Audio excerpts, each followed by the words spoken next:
Dans cet épisode, la vie d'un jeune père est tragiquement écourtée lorsqu'il plonge dans les eaux troubles au large de la côte ouest de l'Australie, à proximité de baleines en train de véler et de lions de mer entrant et sortant de la mer agitée. Il était très probable que des requins rôdaient.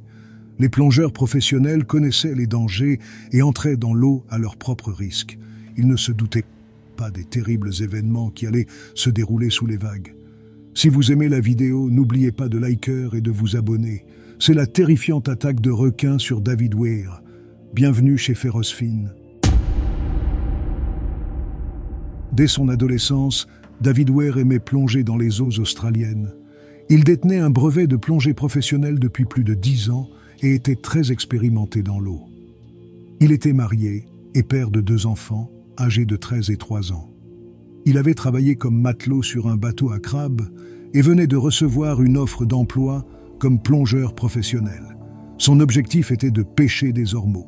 Ce sont de gros mollusques marins qui se fixent sur les rochers et les récifs dans les zones côtières chaudes pendant la saison des ormeaux, qui dure de novembre à avril en Australie. David partait régulièrement à la chasse aux ormeaux sur la côte ouest de l'Australie. Les ormeaux sont considérés comme un mets délicat dans certaines parties du monde. Ils sont une source de nourriture saine pour beaucoup, et bien qu'ils soient surpêchés dans certaines régions du monde, la pêche légale des ormeaux peut rapporter environ 60 $ américains par kilogramme ou 30 $ par livre. David et ses amis utilisaient ensemble un bateau. Ils mettaient le bateau sur la remorque et se rendaient à la plage. Ils reculaient la remorque sur le sable et laissaient le bateau glisser lentement dans l'eau. David, âgé de 29 ans, et Dave Latchman, âgé de 21 ans, montaient dans le bateau. Dave tirait sur la corde du moteur hors-bord pour le démarrer. Ils naviguaient à environ 1 kilomètre du rivage. Leur destination était l'île Honeymoon, située à environ 40 km à l'est de Hopetoun. Cette île est un petit affleurement de granit souvent visité par des phoques et des lions de mer. Ils se prélassaient sur l'île avant de plonger dans l'eau pour chasser et pêcher. Près de la côte, il était rapporté que des baleines vélaient. L'eau était pleine de vie, attirant certains des plus grands prédateurs de l'océan. Des grands requins blancs chassaient les phoques et les lions de mer. Lorsque les baleines vélaient, les requins étaient attirés par le sang dans l'eau. Ils se nourrissaient du placenta et de tous les veaux faibles ou abandonnés. C'était une période dangereuse pour être dans l'eau. En effet, David n'était pas étranger aux requins. Juste un mois auparavant, lui et ses amis avaient été chassés de l'eau par un énorme grand requin blanc de 5 mètres de long. Et seulement quelques jours auparavant, un autre plongeur avait été poursuivi au même endroit par un grand requin blanc. Mais cela n'a pas empêché David de revenir. Il connaissait les dangers. Il était conscient des risques. Ce jour-là, lorsque David et Dave se rendirent sur l'île, le temps était mauvais. C'était le 11 septembre 1995. Il y avait eu récemment des tempêtes qui avaient agité la mer. Les vagues étaient hautes et leurs petits bateaux les chevauchaient avant de retomber violemment sur la surface de l'eau. Les lits d'algues oscillaient dans les puissants courants. L'eau était trouble et la visibilité était mauvaise.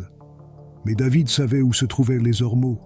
Il savait que s'il pouvait diriger le bateau au-dessus du meilleur endroit, il pourrait plonger pour collecter sa récolte en rapprochant le bateau de l'île.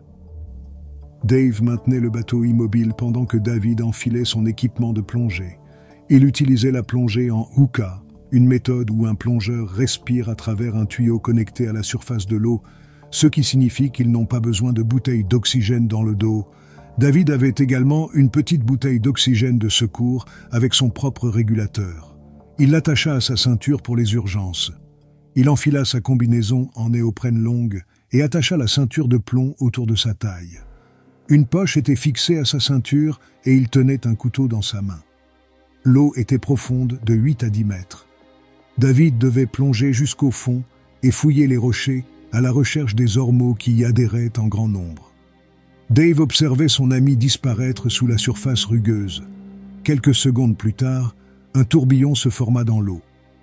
Dave regarda avec horreur lorsque la nageoire caudale gigantesque d'un requin jaillit de l'eau. La nageoire seule devait mesurer environ 2 mètres de large. Dave cria à David sous l'eau. Il était inquiet au-delà des mots. Puis il vit une énorme nageoire dorsale trancher la surface de l'eau comme un couteau à travers du beurre.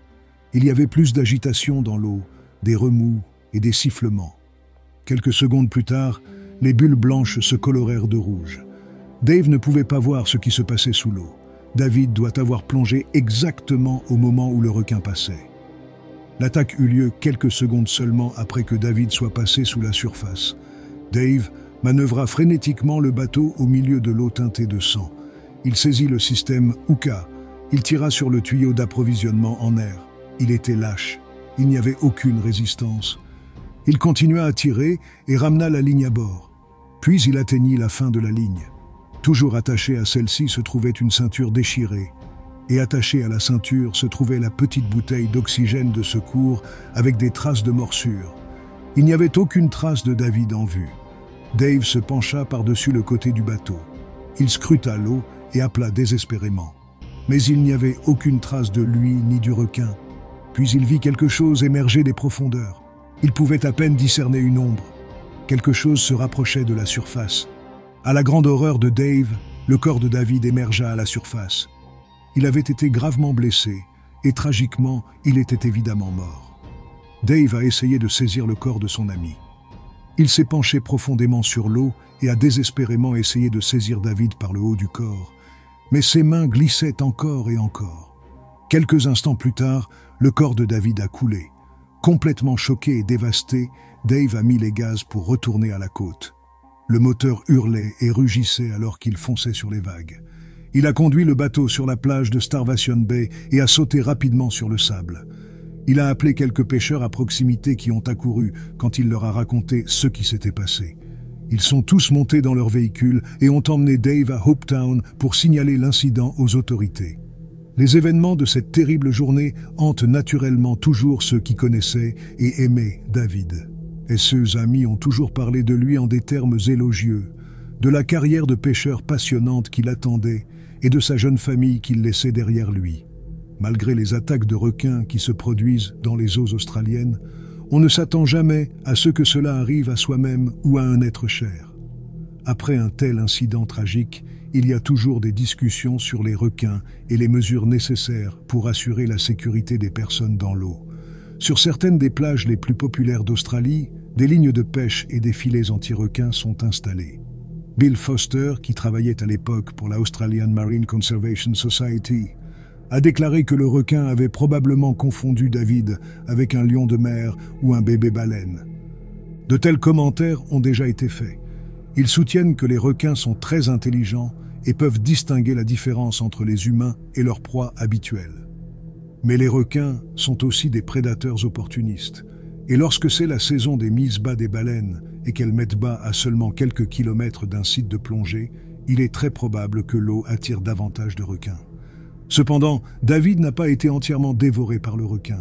Il a été tué brutalement et son corps a été retrouvé 3 jours plus tard, échoué sur la plage. Il est probable que le requin ait remarqué son erreur, mais pour David, il était trop tard. Il y avait certainement des signes d'avertissement pour le jeune père de 2 enfants. Les médias ont rapporté qu'il avait été poursuivi par un requin seulement 3 semaines avant l'attaque mortelle et qu'un autre plongeur l'avait été quelques jours seulement avant l'incident. Si cela est vrai, ce sont de sérieux avertissements pour David. Il y a eu des SIA où les attaques de requins étaient plus fréquentes lorsque l'eau était trouble, car l'eau était opaque et que le requin et l'homme pouvaient moins se voir.